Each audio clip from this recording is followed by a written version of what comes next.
cada uno de ustedes. Hoy vamos a estudiar una porción maravillosa de la santa palabra de Dios. Vamos a orar así como estamos, hermanos. Bondadoso y eterno Padre, santificado sea tu nombre. Que al abrir tu santa y bendita palabra sea ella, Padre, la que dirija nuestras mentes hacia la cruz del Calvario, a los pies de Cristo y este crucificado, a fin de que Él nos lleve hasta tu misma presencia al lugar santísimo. Por favor, llénanos con tu Santo Espíritu, perdón nuestros pecados. En el nombre de Jesús, amén. Bueno, vamos a ir al libro de Hebreos, capítulo 10, versículo 16. Y también vamos a poder ver la escritura aquí en el proyector. Hebreos 10, 16. Dice así: este es el pacto que haré con ellos después de aquel tiempo, dice el Señor. Pondré mis leyes en su corazón y las escribiré en sus mentes, y nunca más me acordaré de sus pecados y maldades. Y cuanto estos han sido perdonados, ya no hace falta otro sacrificio por el pecado.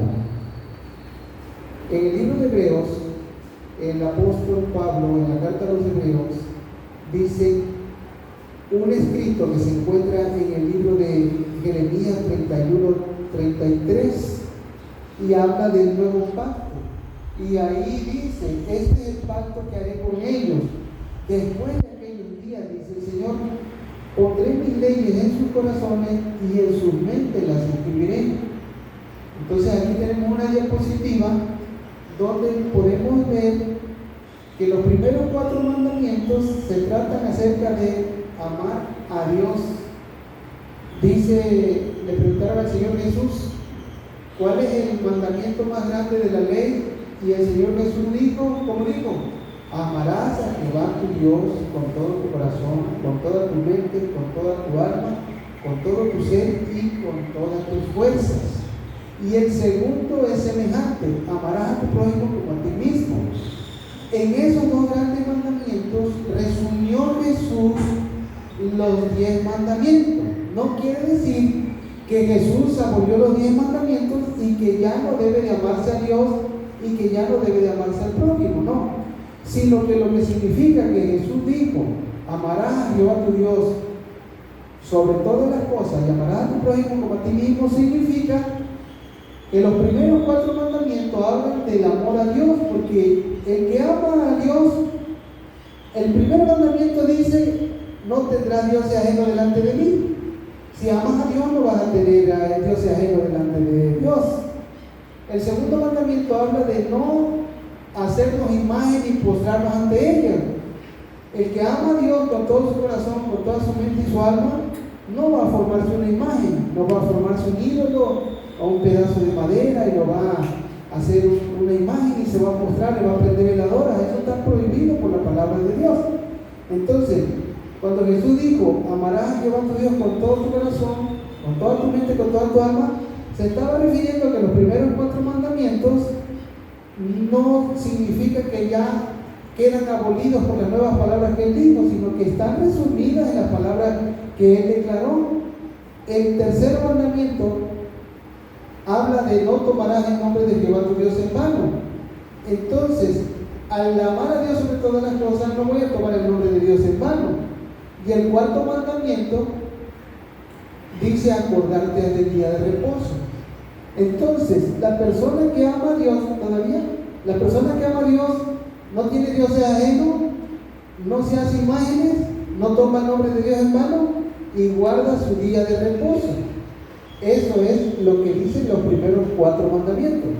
Ahora, en cuanto al amor del prójimo, la persona que ama al prójimo va a honrar a su padre, no va a matar, no va a robar, no va a adulterar, no va a fornicar y no va a codiciar la mujer de su prójimo. O sea que el que ama al prójimo no le va a hacer daño. Los 10 mandamientos están resumidos en esos 2 grandes mandamientos, porque los 10 mandamientos están en forma ampliada y Jesús resumió todos esos 10 en el amor al prójimo, en el amor a Dios primeramente y el amor al prójimo. Y en el Nuevo Testamento dice: el que ama a que alguien diga yo amo a Dios y no ame a su prójimo. Otra parte de la Biblia dice, el que ama a su prójimo ha guardado la ley, porque el cumplimiento de la ley es el amor. O sea, una persona que dice que guarda la ley de Dios es porque ama, tiene amor hacia los demás. Entonces, otra cosa importante es que los primeros 4 mandamientos se cumplen aquí en la iglesia. Cuando venimos a la iglesia, nosotros venimos a adorar a Dios. No venimos a amar al prójimo aquí. Al prójimo lo vamos a amar allá afuera. Allá afuera es donde lo amamos. No aquí. Aquí venimos a adorar a Dios. Es cierto que también nos amamos entre nosotros. Se da el caso de amar al prójimo aquí también. Pero la realidad es que el amor al prójimo se manifiesta allá, afuera. Entonces, algunas personas que son diáconos o algún presentador a veces dice, vamos a adorar a Dios con los diezmos y la ofrenda, ¿sí dice, sí o no? Y la gente, sabiendo que eso está en la Biblia, trae su diezmo y ofrenda para adorar a Dios. Pero esos son los primeros 4 mandamientos. Los otros 6 mandamientos es el amor al prójimo. Por lo tanto, la Biblia declara que hay una ofrenda para el prójimo. Lo practicó Jesús. Jesús traía a un discípulo que se llamaba Judas y él traía una bolsita para la ofrenda de los pobres, ¿sí o no? La ofrenda de los pobres no es casi promovida por los pastores porque no les conviene. A ningún pastor le conviene la ofrenda para los pobres porque no les genera ingreso. No le conviene a ninguna iglesia la ofrenda para los pobres, pero Jesús dijo que esa ofrenda era verdadera. Se tiene que practicar. ¿Por qué? Porque el amor a los pobres Dios siempre lo ha tenido en cuenta. En el Antiguo Testamento Él pedía que no se cegara el campo a rebusco, o sea que van cegando y no le rebusque, déjalo para los pobres, así dice la Biblia, ¿no? Y siempre Dios manifestó amor hacia los pobres. Entonces, así como hay una ofrenda que se llama diezmo y ofrenda para Dios, también hay una ofrenda para los pobres. Esa ofrenda para los pobres en la Biblia está cuando el apóstol Pablo dijo, cada primer día de la semana que cada quien aparte algo de lo que hubiera en su corazón, de la bendición que Dios le haya dado, y apártelo para los pobres. Y la Biblia dice primeramente a los domésticos de la fe, o sea, primero los pobres de la iglesia. La necesidad de la iglesia se tiene que satisfacer antes. Pero ¿por qué no es promovida esa ofrenda para los pobres? Porque no les genera ingreso a la dirección, a los grandes líderes no les genera ingreso. Por lo tanto, a ellos lo que les interesa es la ofrenda que les beneficia, el diezmo y la ofrenda. Desgraciadamente estas palabras son muy duras, pero esa es la realidad. Entonces, el amor a Dios es manifestado por nuestros actos bondadosos hacia Dios, pero también lo hacemos mediante nuestro diezmo y ofrenda. El amor al prójimo es manifestado mediante nuestros actos de bondad hacia nuestro prójimo, pero tenemos el deber de que cuando vamos a visitar a alguien, como hay grupos pequeños aquí, pero ya como previamente durante un mes se estuvo recibiendo una ofrenda para los pobres, cuando esos grupos pequeños van a visitar a alguien, pues ya lo que se recogió se reparte, se recogió 600 pesos, nada más hay 4 grupos pequeños, 800 pesos, 4 grupos pequeños. Bueno, 200 pesos para cada grupo pequeño, y cuando lo vas a visitar ya no vas con la mano vacía. Ese es el sistema que Dios instituyó en la Biblia.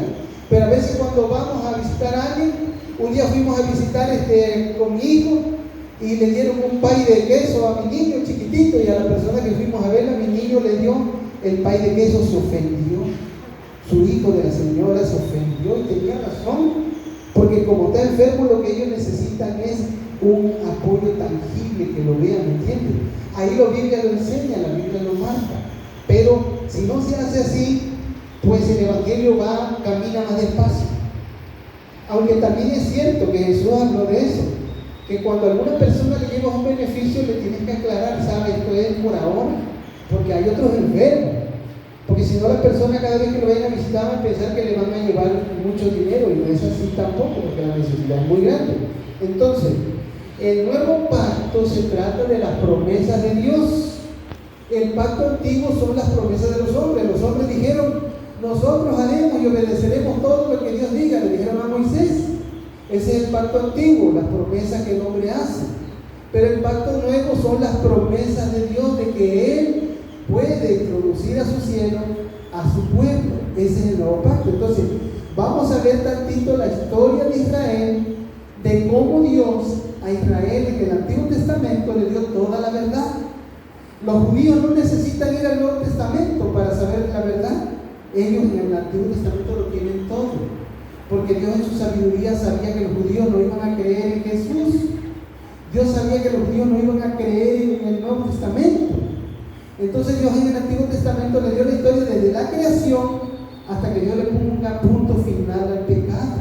En el Antiguo Testamento los judíos pueden encontrar toda la historia. Y en imágenes gráficas vamos a ir viendo la historia del pueblo judío que se refleja en nuestra historia. ¿Quién de nosotros no se ha sentido identificado cuando el pueblo de Israel sale de Egipto? ¿Quién no puede decir, yo me siento ahí, yo me siento saliendo de Egipto? ¿No se sienten ustedes así alguna vez? Cuando han leído eso, ¿no se sienten así? Cuando el pueblo de Israel sale de Egipto, ¿ustedes no han sentido que iban ahí con Moisés? ¿No lo han sentido así? ¿No se imaginan que saliendo de Egipto? Sí, ¿verdad? Nosotros nos posesionamos de esa historia, pero también de las obligaciones de Israel en nuestra responsabilidad. Ellos ya no son el pueblo de Dios. Ese es el que ayer era el pueblo de Dios, el que ayer era mi pueblo. Vamos adelante. Bueno, la historia de la salvación en gráfica. Dice que Abraham fue llamado de Ur de los Caldeos. Luego Abraham tuvo un hijo llamado Isaac. Y Isaac tuvo un hijo llamado Jacob. Y Jacob tuvo 12 hijos que forman las 12 tribus de Israel. Y esos hijos de Jacob y Jacob bajaron a Egipto cuando apretó el hambre. ¿Se acuerdan? El hambre es una forma de que el pecado crea esa situación. Pero también, así como lo que nos explicaba la hermana Paz acerca de Noemí y Ruth, el hambre provocó que ellos fueran hacia Moab. Pero también al ir los hijos de Dios hacia un lugar llevan el mensaje de salvación, ¿sí o no? Dios quería que los que estaban en Egipto se salvaran, y la única manera era que su pueblo fuera a Egipto. El hambre los obligó a ir, pero también el mensaje de Dios fue con ellos, ¿no?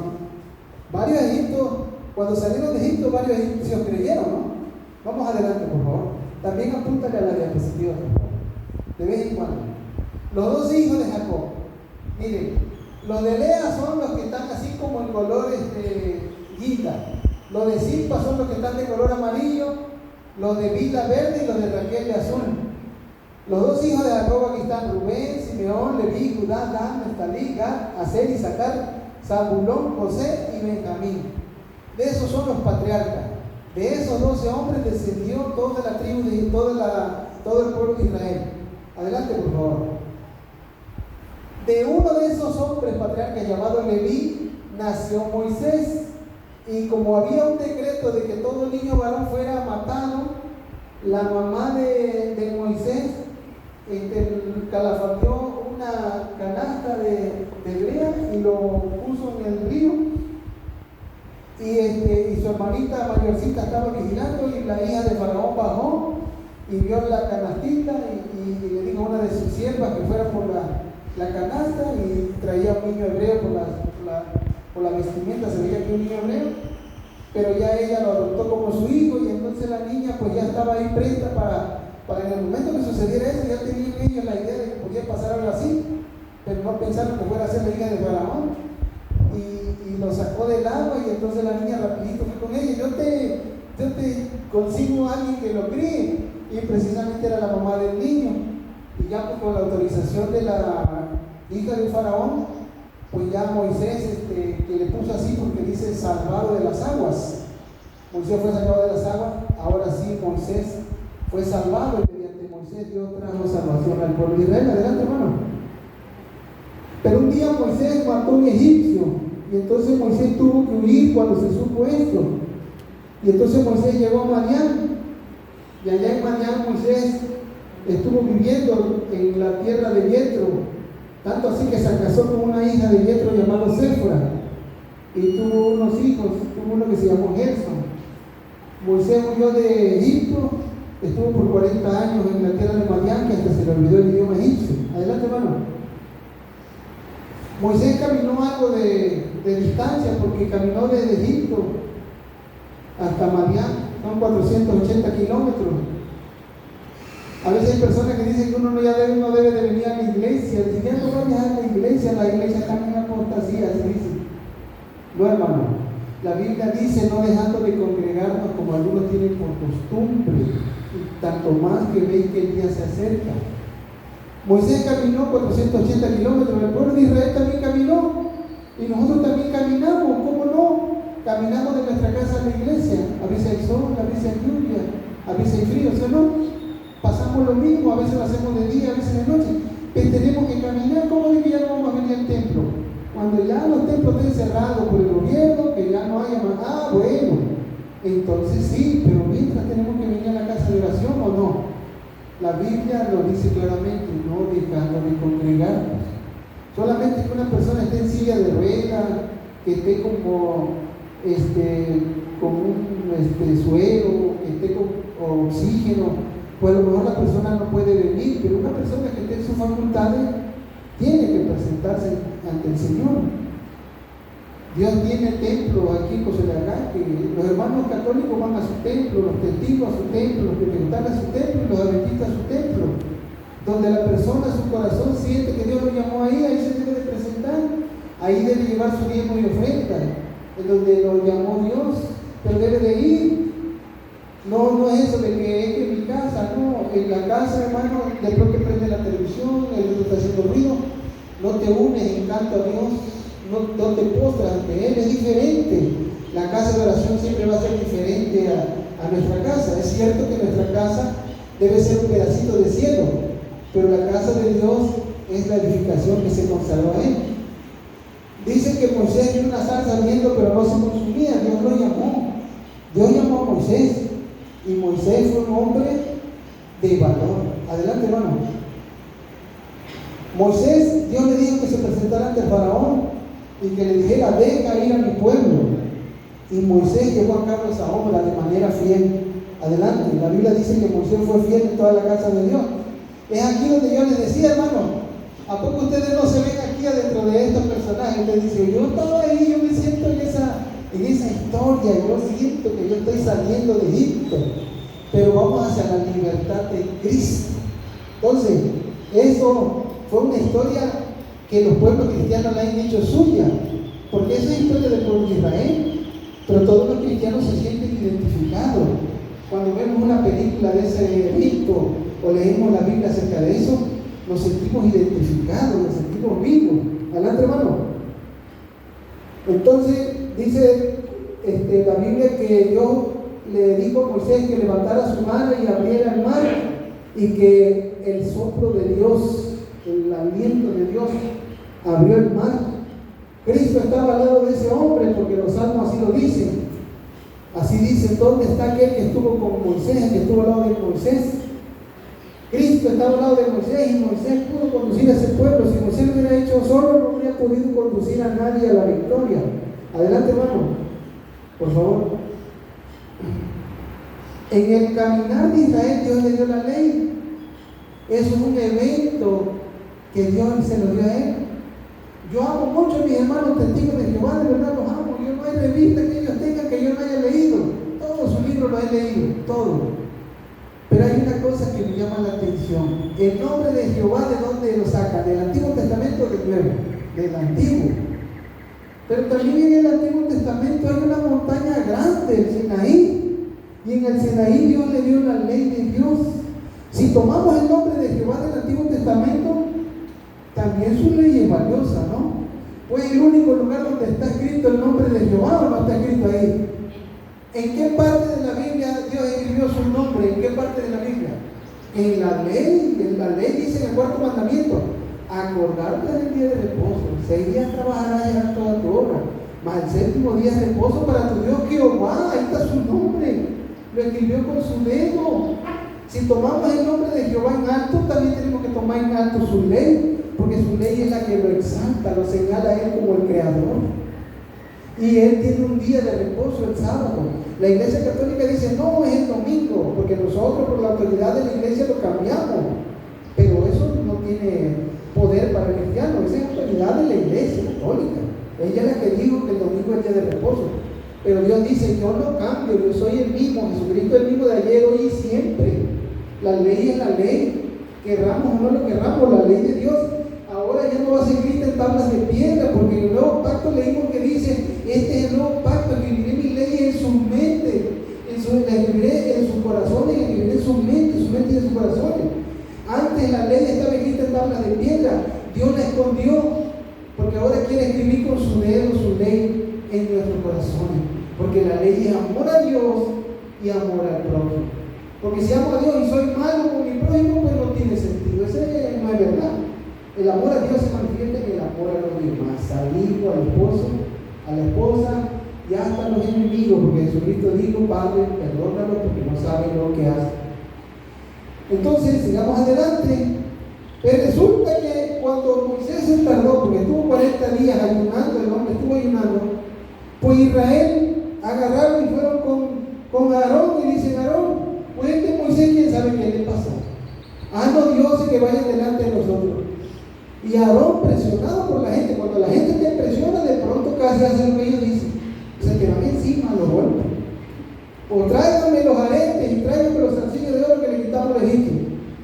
Y la Biblia dice que Aarón fundió eso y que le dio forma con un buril, o no le dio forma con un buril, con un cincel. Pero ya luego Aarón, cuando Moisés vino y le reclamó, Aarón dijo: es que yo lo eché en el fuego y salió este becerro, dice. Esa era mentira. Él lo formó con su habilidad de artesano, lo formó. Esa era mentira de que él lo aventó en el fuego y que de pronto apareció un becerro. Esos son cuentos que Aarón dijo. Por eso uno debe de escudriñar, porque si no hasta los pastores lo van a cuentear. O sea, dice que trae la imprimatur de la iglesia, trae los logotipos de la iglesia. Mire, hermano, el imprimatur de la verdad es este es el imprimatur de la verdad. Si aquí viene, yo lo creo. No porque me lo diga fulano, sultano, perengano, yo lo voy a creer, no. Mucha gente me ama, pero mucha gente me odia. ¿Por qué? Porque me apego a lo que está escrito. Si dice la Biblia, sí lo creo. Si no lo dice, no. ¿Por qué? Porque luego vamos a empezar con tradiciones y cosas que no vienen al caso. Entonces, cuando Moisés bajó, Dios le avisó: Moisés, baja, porque tu pueblo se ha descarriado. Le digo tu pueblo. ¿Y Moisés qué hizo?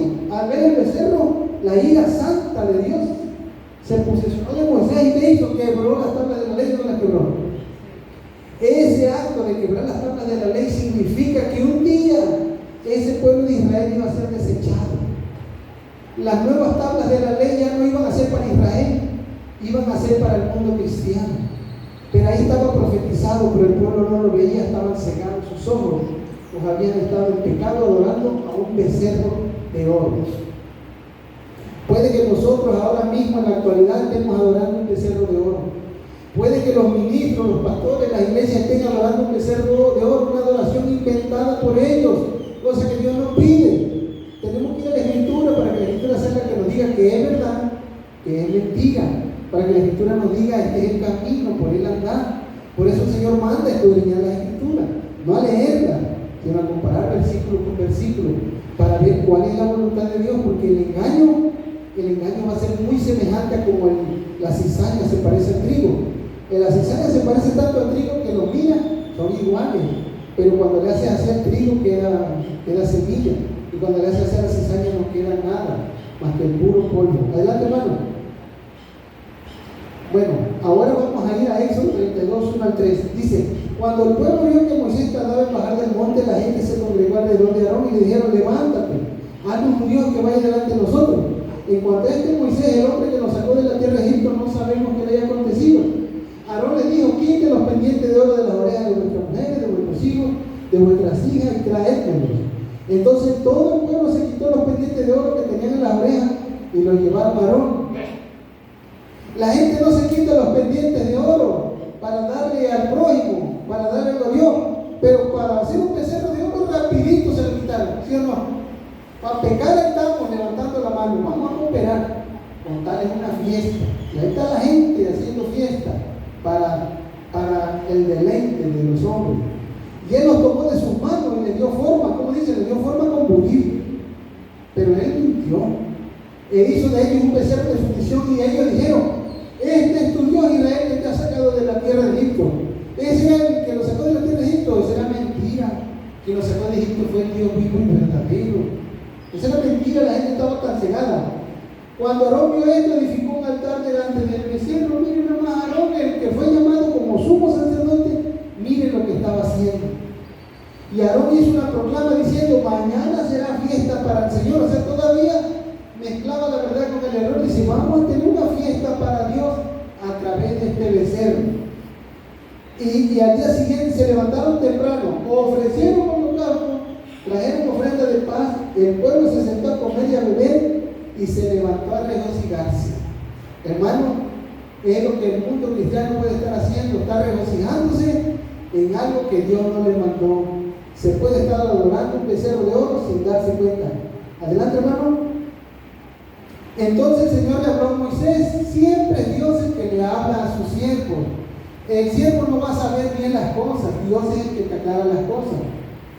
Desciende pronto, porque tu pueblo que sacaste de la tierra de Egipto se ha corrompido. Bien pronto se han desviado del camino que yo les mandé. Se han hecho un becerro de fundición y lo han adorado, le han ofrecido sacrificio y han dicho: este es tu Dios Israel que te ha sacado de la tierra de Egipto. Estaban ofreciéndole sacrificio al becerro, no a Dios. Aarón había dicho que era para honor de Dios, no. Estaban haciéndole sacrificios al becerro de oro. Entonces, dice: el Señor dijo a Moisés: he visto este pueblo y aquí es un pueblo de dura servicio. Ahora pues déjame, apártate para que se encienda mi ira contra ellos y los consuma. Mas del día de una gran nación. Dios le dijo a Moisés: apártate. ¿Podía Dios apartar a Moisés o no lo podía apartar? Lo podía apartar, pero está poniendo a prueba a su siervo. Apártate, porque Moisés estaba entre medio. Así Cristo se paró entre medio de Dios y los hombres. Apártate, Señor, dale una oportunidad, no lo consumas todavía. Dios ya quiere darle punto final al pecado, pero todavía tiene misericordia de la gente. Que la gente no quiere creer. Los carnavales, los circos, las fiestas están a reventar, pero las iglesias a veces están media llenas porque la gente ama el pecado. Moisés dijo: no, Señor, ráeme de tu libro, pero no les hagas nada. Yo raeré de mi libro a quien yo decida, dijo el Señor. Entonces Moisés, suplicante del Señor, dijo: oh Señor, ¿por qué se siente tu ira contra tu pueblo que está sacado de la tierra de Egipto con poder y con mano fuerte? ¿Por qué han de hablar los egipcios diciendo: con malas intenciones lo has sacado para matarlo en los montes y para exterminarlo de la faz de la tierra? Vuélvete del ardor de tu ira y desiste de hacer daño a tu pueblo. Acuérdate de Abraham, Isaac y Israel, siervos tuyos a quienes juraste por ti mismo. Le dijiste: yo multiplicaré vuestra descendencia como las estrellas del cielo, y toda esta tierra de la cual he hablado daré a vuestros descendientes, y ellos le heredarán para siempre. Y entonces Jehová desistió de hacer el daño que había dicho que haría a su pueblo. O sea, Moisés intercedió y el pueblo se salvó. Y a pesar de que Moisés hizo eso por el pueblo, luego Israel se ponía contra Moisés. Vamos adelante, hermano. Falta poquita diapositiva. Entonces se volvió Moisés y descendió del monte con las dos tablas del testimonio de su mano, tablas escritas por ambos lados. Por uno y por el otro estaban escritas, y las tablas eran tablas de Dios, y la escritura era de Dios grabada sobre las tablas. A veces preguntan: ¿quién escribió las tablas de la ley? La Biblia dice que le escribió Dios con su dedo. Algunos dicen: no, fue Moisés.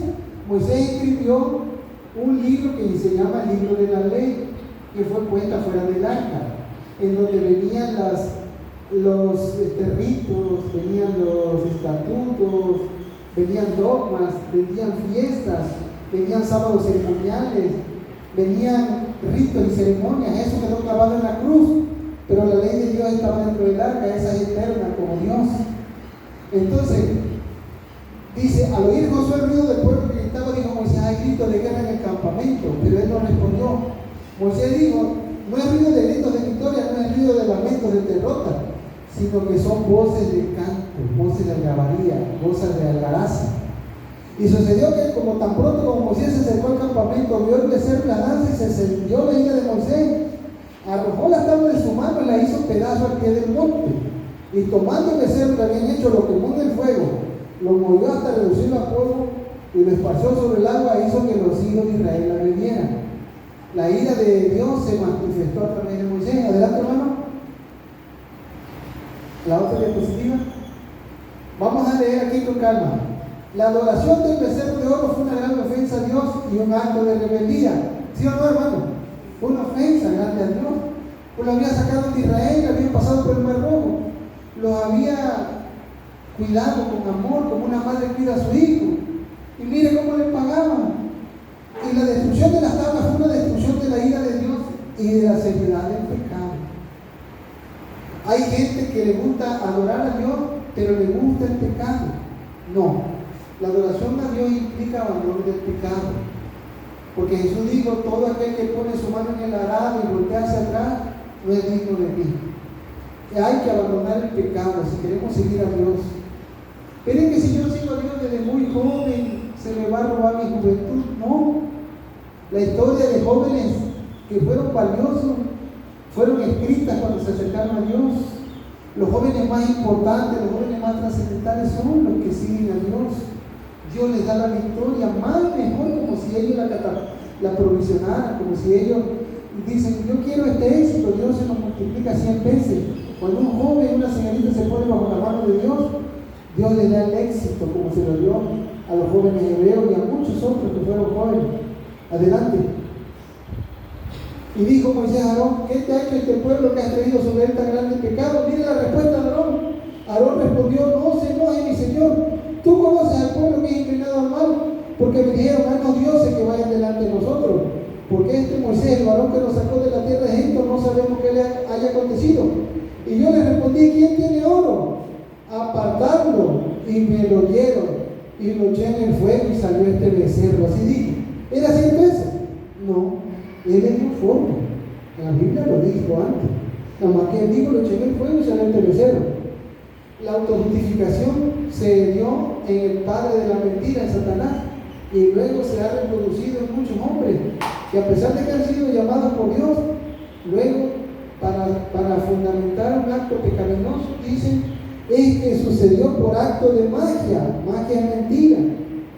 Viendo Moisés que el pueblo estaba desenfrenado porque no lo había permitido para vergüenza entre sus enemigos, se puso Moisés a la puerta del campamento y dijo, ¿quién está por Jehová? Júntese conmigo.